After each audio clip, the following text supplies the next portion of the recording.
الله وبركاته. الحمد لله رب العالمين، والصلاة والسلام على أشرف الأنبياء والمرسلين وعلى آله وأصحابه أجمعين، أما بعد. أعوذ بالله من الشيطان الرجيم. بسم الله الرحمن الرحيم. إن الذين آمنوا وعملوا الصالحات أولئك هم خير البرية. محترم حاضرین مجلس، اللہ سبحانہ و تعالیٰ نے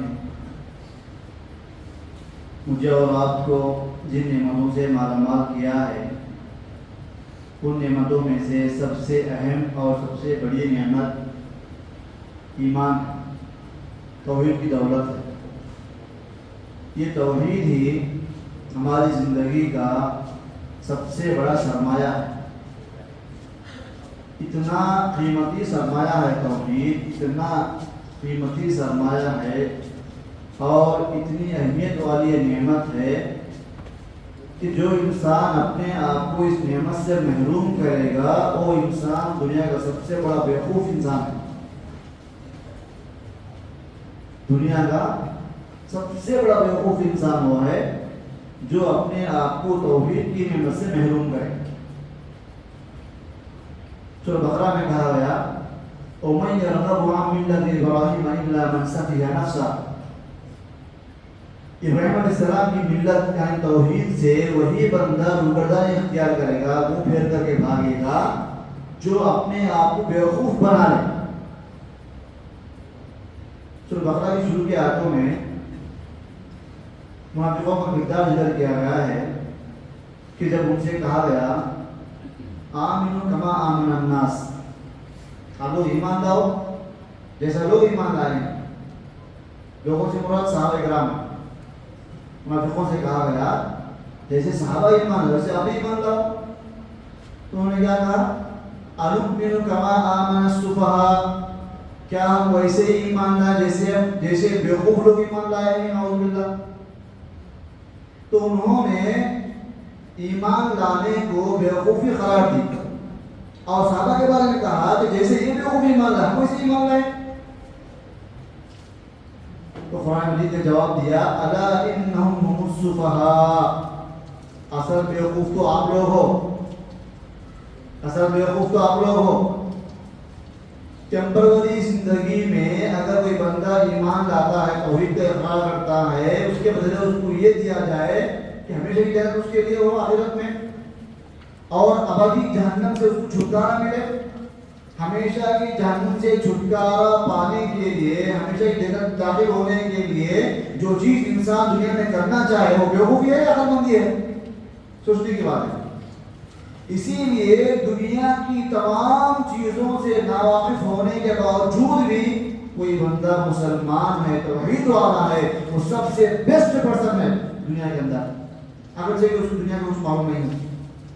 اس کے مقابلے میں ایک انسان دنیا سے کچھ جانتا ہے، کمانا اسے معلوم ہے، گھر بنانا اس کو معلوم ہے، اس کی تعلقات لوگوں سے ہیں، وہ اپنی گلی کے محلے کا لیڈر ہے، وہ اپنی اسٹیٹ کا لیڈر ہے، اگر سے وہ پیر بھی کیوں نہ ہو، اگر وہ توحید کی دولت سے محروم ہے تو اس مسلمان سے بدتر ہے جو دنیا نہ جان کر بھی آخرت کا جان لیا ہے۔ اللہ اللہ، یہ توحید کی دولت ہے۔ افسوس کی بات یہ ہے کہ ماڈرن زمانے سے متاثر ہو کر، دیگر کلچر سے متاثر ہو کر بعض جاہل قسم کے مسلمان اس توحید کی دولت کو، اپنے آپ کو مسلمان ہونے کو بہت سمجھتے ہیں۔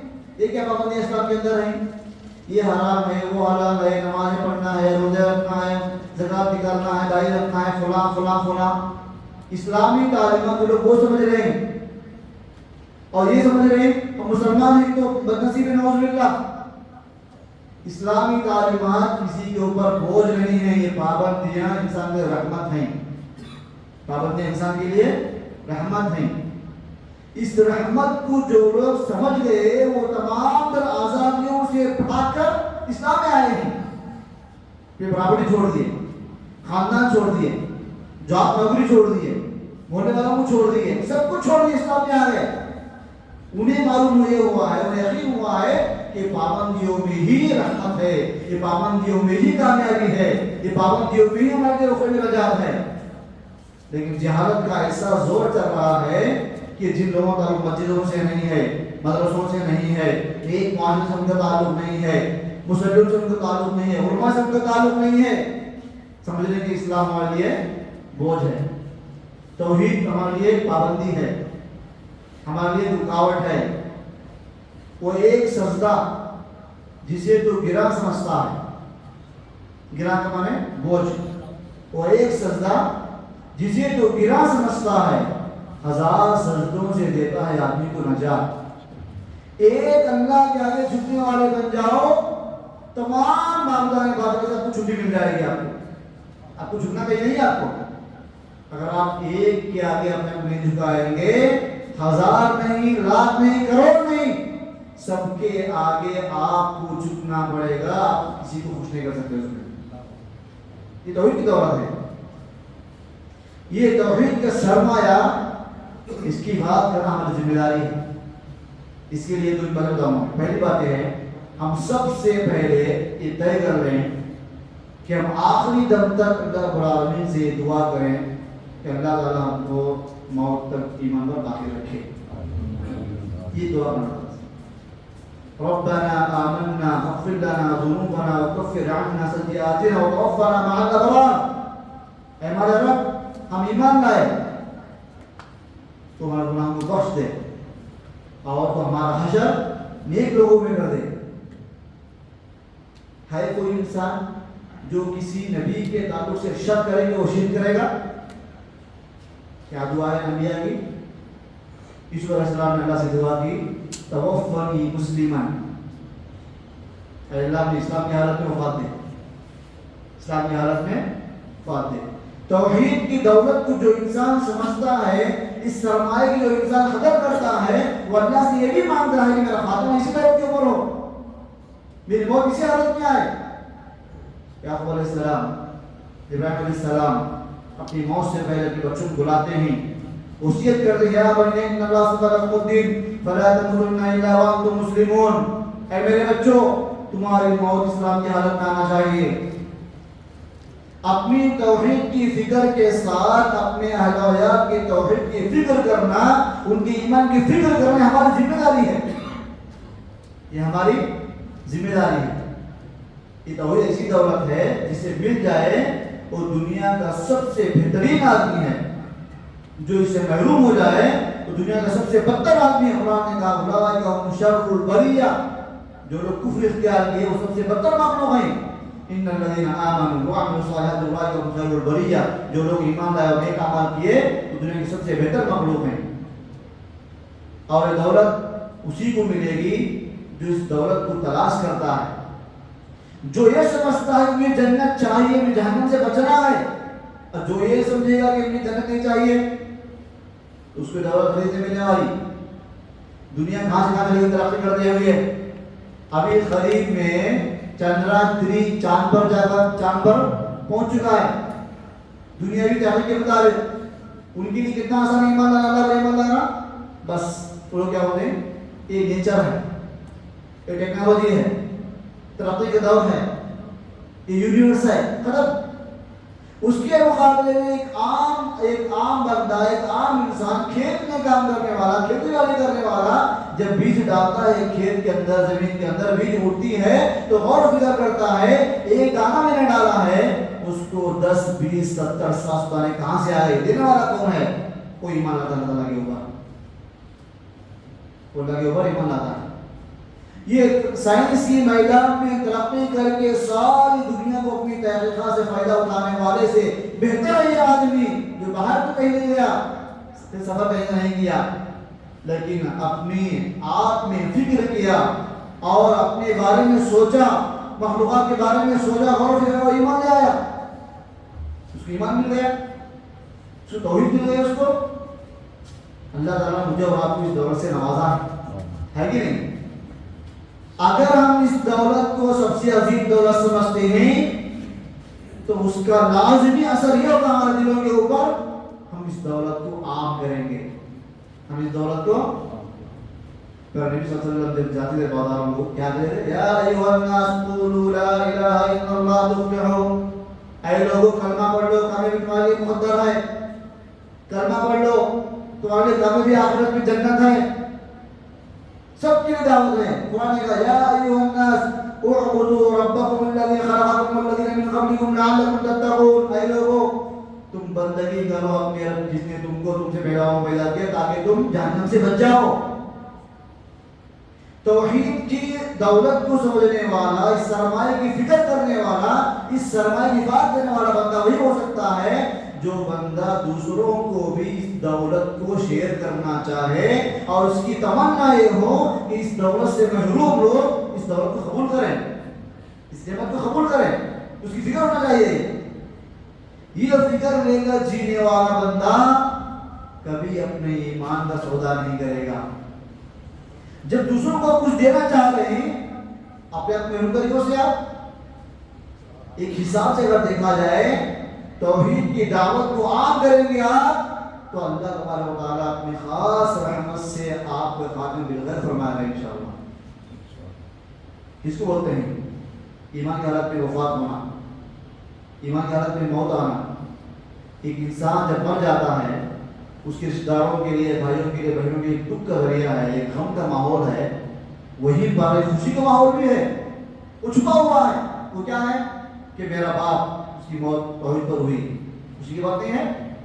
میرا بیٹا دنیا سے چلا گیا، اسلام کی حالت میں گیا، خوشی کی بات نہیں ہے. میری بیوی کی موت ایمان کی حالت میں آئی، خوشی کی بات نہیں ہے. آپ صلی اللہ علیہ وسلم کے پاس جو لڑکا خدمت کیا کرتا تھا، جب اس کی موت کے وقت قریب ہوا تو آپ صلی اللہ علیہ وسلم کی پاس تشریف لے گئے، اس کو دعوت دی. لڑکے نے کہا، لڑکے نے اپنے باپ کو دیکھا، باپ نے کہا کہ ابو القاسم مان لو ان کی بات، رسول کی بات مان لو. بچے نے کلمہ پڑھا اور ادھر بچے کی روح چلی گئی، انتقال ہو گیا. آپ صلی اللہ علیہ وسلم کی دعا کرتے ہوئے کہا کہ الحمدللہ الذی انقذہ بی من النار، تمام تعریفیں اللہ کے لیے، اللہ کا شکر ہے کہ اللہ تعالیٰ نے میرے ذریعے اس بندے کو جہنم کی آگ سے آزاد کر دیا. خوشی کی بات نہیں ہے. ایک مومن کو بحیثیت مسلمان سب سے بڑی خوشی اس بات پر ہونی چاہیے کہ میں اللہ پر ایمان لایا ہوں، میرے پاس توحید ہے.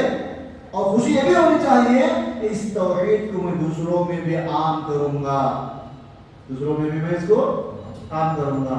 یہ جذبہ لے کر آپ اٹھنا ہے انشاءاللہ. آخری بات، ہمارا ایمان باقی رہے، ہمارا ایمان محفوظ رہے، ہم استقامت سے رہیں اسلام کی حالت میں. یہ چیزیں پیدا ہونے کے لیے اس طرح کے کورسز آپ کے لیے زندگی میں ریڈ کرتی ہیں انشاءاللہ. جب آپ علماء سے ملیں گے، ساتھ بیٹھیں گے، کلاس سنیں گے، درس سنیں گے، آپ محاضرے سنیں گے ان کے، آپ سمجھ میں آئے گا توحید کتنی بڑی نعمت ہے، شرک کتنی خطرناک چیز ہے. آپ سب کے صحابہ میں کیا فرمائی؟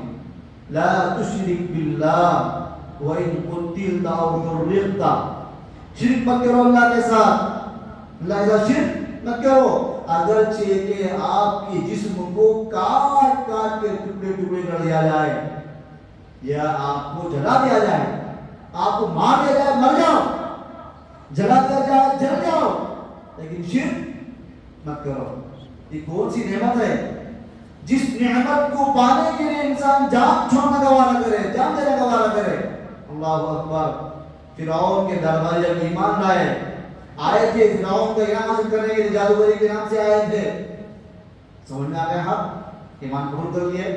فرعون نے کہا اگر آپ لوگ دوبارہ کافر نہیں بنیں گے تو میں آپ لوگوں کا ہاتھ پہ کاٹ دوں گا، مخالف سمت سے، اپوزٹ سائڈ، سیدھا ہاتھ بائیں پہ، بائیں ہاتھ سے کاٹ دوں گا میں اور سولی پر لٹکا دوں گا آپ کو. کیا کہا انہوں نے؟ جب سمجھ میں آ گیا کہ جنت کا راستہ یہ ہے، ہم جو راستے پر وہ راستہ جہنم کا راستہ ہے، فرعون کی اتباع میں جہنم ہے، موسیٰ کی اتباع میں جنت ہے، سمجھ میں آ گیا. ایمان لا لیے. ایمان لانے کے بعد جو دھمکیاں ان کو ملی وہ ایسی دھمکیاں تھی، ان دھمکیوں کے آگے بڑے سے بڑا پہلوان بھی اپنے آپ کو سربے رہتا ہے، اپنے آپ کو چھپاتا ہے. ہم کو نہیں چاہیے اسلام، بس آپ ہم کو چھوڑ دیجئے. بس دھمکی دینے والے بادشاہ کے سامنے انہوں نے جو اپنے ایمان کی مضبوطی کو ایک چیلنج کے طور پہ پیش کیا، کہا فخر ایمان تخاف، جو کرتا کر لے، اللہ اکبر، جو کرنا ہے کر لے. انما تقضی هذه الحیات الدنیا، تو جو بھی ہمارا بگاڑے گا دنیا میں بگاڑے گا نا، آخر تو نہیں نا، آخر تیرے ہاتھ میں ہے، تیرے ہاتھ میں دنیا ہے، تو دنیا میں بگاڑے گا. ہم ایمان کیوں لائے؟ انا آمنا بربنا لیغفر لنا خطایانا، ہم ایمان اس لیے لائے تاکہ اللہ تعالیٰ ہمارے گناہوں کو معاف کر دے.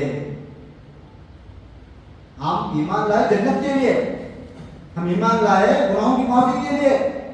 تیری دھمکیوں سے ڈر کے ہم ایمان چھوڑنے والے نہیں ہیں. یہ استقامت ہونا چاہیے. استقامت کہاں سے آ گئی؟ علماء نے لکھا ہے جب وہ سجدے میں گرے ایمان لانے کے بعد، سجدہ کرتے ہوئے انہیں سجدے میں اللہ کی بندگی کا ایک ایسا مرحلہ ہے سجدہ، تواضع ان کی سواری کی آخری انتہا ہو سجدہ، اس سے آگے کچھ نہیں ہے، بس قیام ہے، اس سے آگے رکوع ہے، سب سے آگے سب سے لاسٹ سجدہ ہے، اور کچھ ہے؟ تواضع ان کی سواری کس کو بولتے ہیں؟ جھک جانا. ان کو سجدہ کرنے میں اللہ کی بندگی میں ایسا مزہ آیا، ایسا مزہ آیا، ایسا لطف ملا ان کو، اللہ کی بندگی میں آنے والے مزے کے آگے یہ دشمن کی طرف سے ملنے والی دھمکی ان کو کچھ بھی نظر نہیں آئی. یہ توحید کی برکت ہے میرے بھائیوں. ہر دور کی تاریخ اسلام کا ریکارڈ، اسلام کے ماننے والوں نے ہمیشہ اپنے آپ کو قربان کیا، لیکن اپنے ایمان کو گنوانا پسند نہیں کیا. اللہ سبحانہ وتعالیٰ تمام مسلمانوں کو سچا پکا ایمان نصیب فرمائے.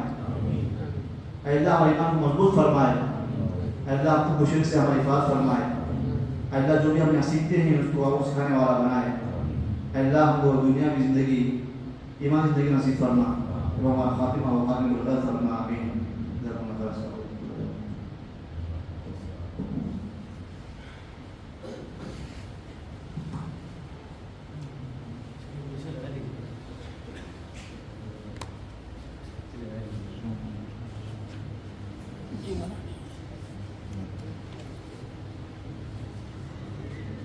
Very good.